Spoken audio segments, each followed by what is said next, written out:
Hello, welcome to Real to Real Talk. I am your host, Paul Britton. On the sort of the advertisements, I guess we can call it, whatever, the Facebook page where I kind of give a preview of what the show's going to be. I said that we were going to have Sergio on, and we're going to do a re-review of the Odyssey because Sergio went and finally saw it, but we're not going to do that this time. And the reason being that Sergio's having some technical difficulties. That's also why we're a little bit late, because we were trying to sort those out. Not going to happen. So here we are, just me, and we're going to just do the movies that I saw this weekend, which is fine because there were 3 of them. That's plenty of a show. We're going to start with One Night Only. This is the romantic comedy starring Caleb Turner and Monica Barbaro. We saw Monica Barbaro in the Bob Dylan biopic. She was playing Joan Baez, and Caleb Turner is famous for he was in Green Room. Oh, he was in Emma. He was fantastic in Emma. The Emma with Anna Taylor-Joy. Even though he played the bad guy, but that's okay. He's been in stuff, and he was good.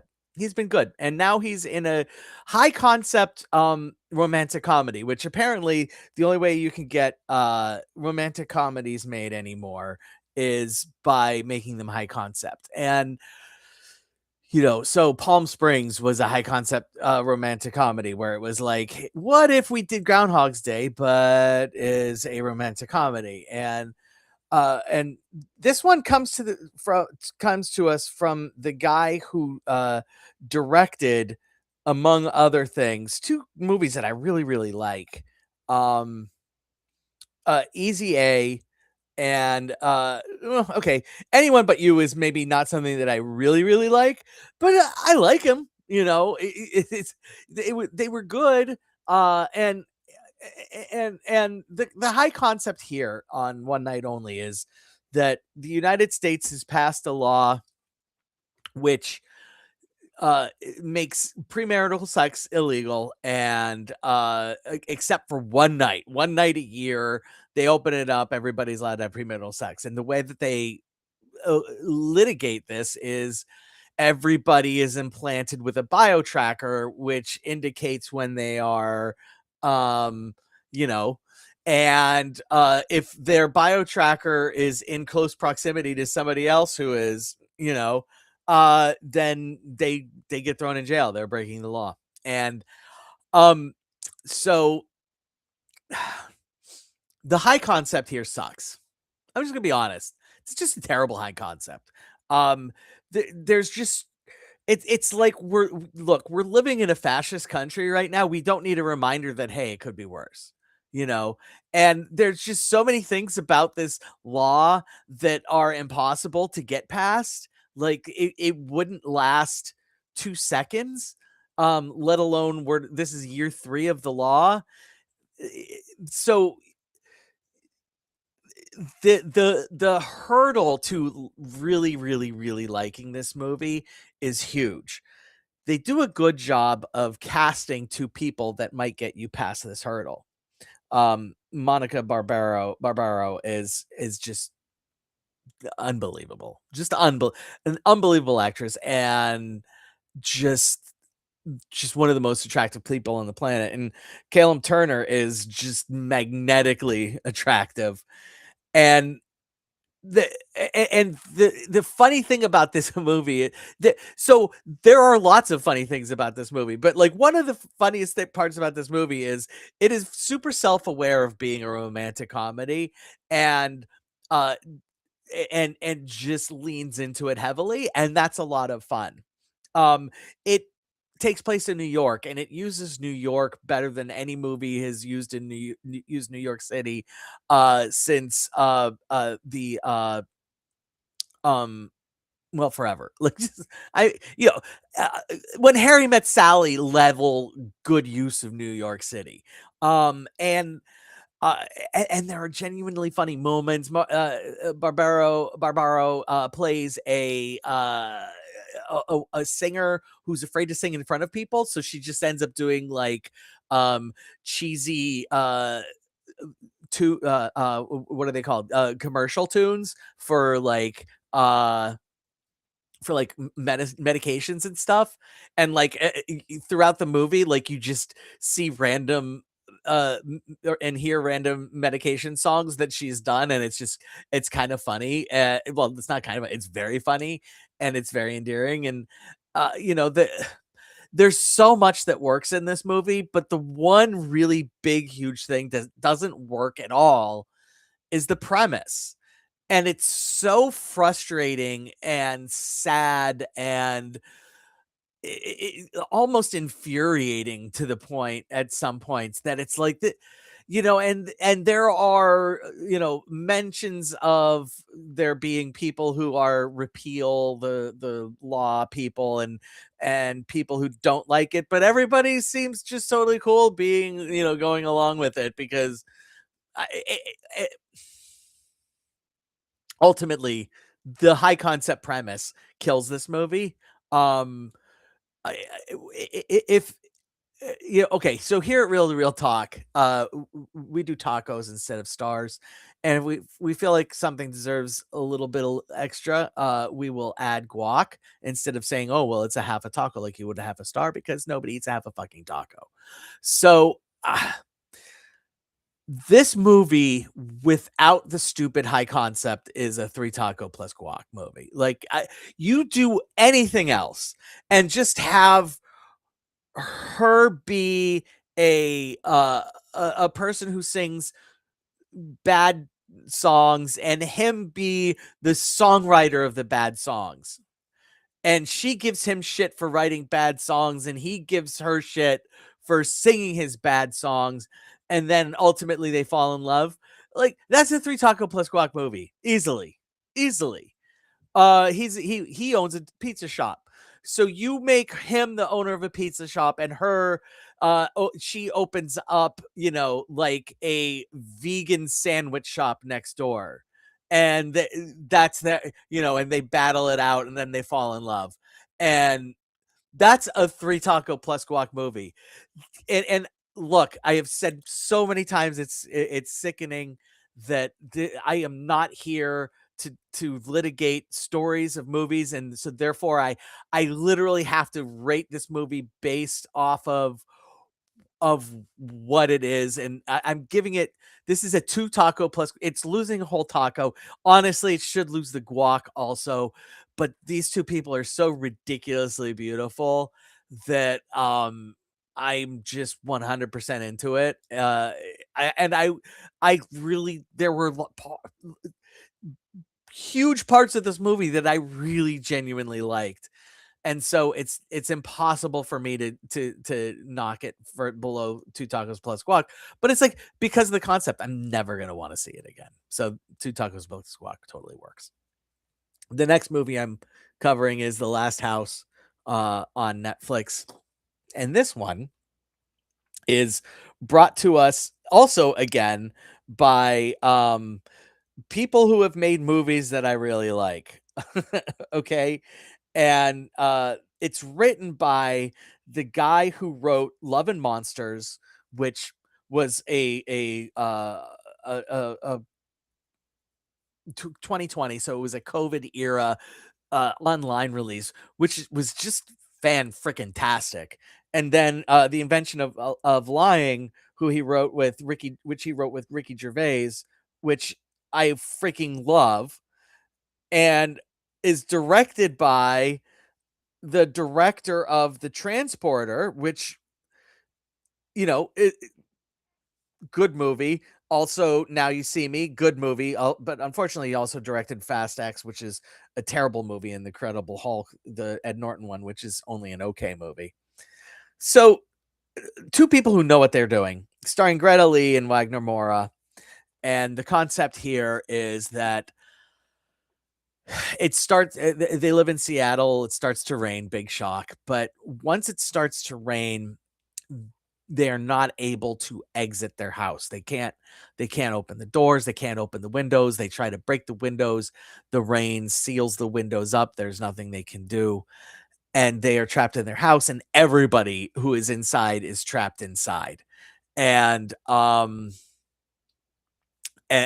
you know, and so it starts out with like a, oh well, isn't this weird, you know, like very pandemic-y, but like you know, COVID pandemic-y, but like COVID pandemic-y, like on crack. But and just uh the first act is the realization that this is what's happened, and this is going to last longer than they expect. And then, you know, by the end of the first act, it's like, oh shit, these people across the way are in big fucking trouble, and we're going to be in big fucking trouble if we don't figure out a food situation. And the food situation that they figure out is, you know, they figure out a way to get traps up their chimney.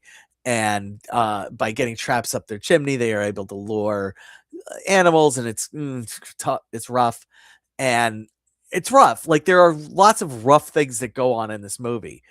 And the frustrating but the and then they start seeing creatures outside the window, so they decide the best thing to do is to and when it's raining, creatures start appearing, you know, in a distance outside the window, and they decide, you know, we don't want them to know that we're here, so they cover up their windows.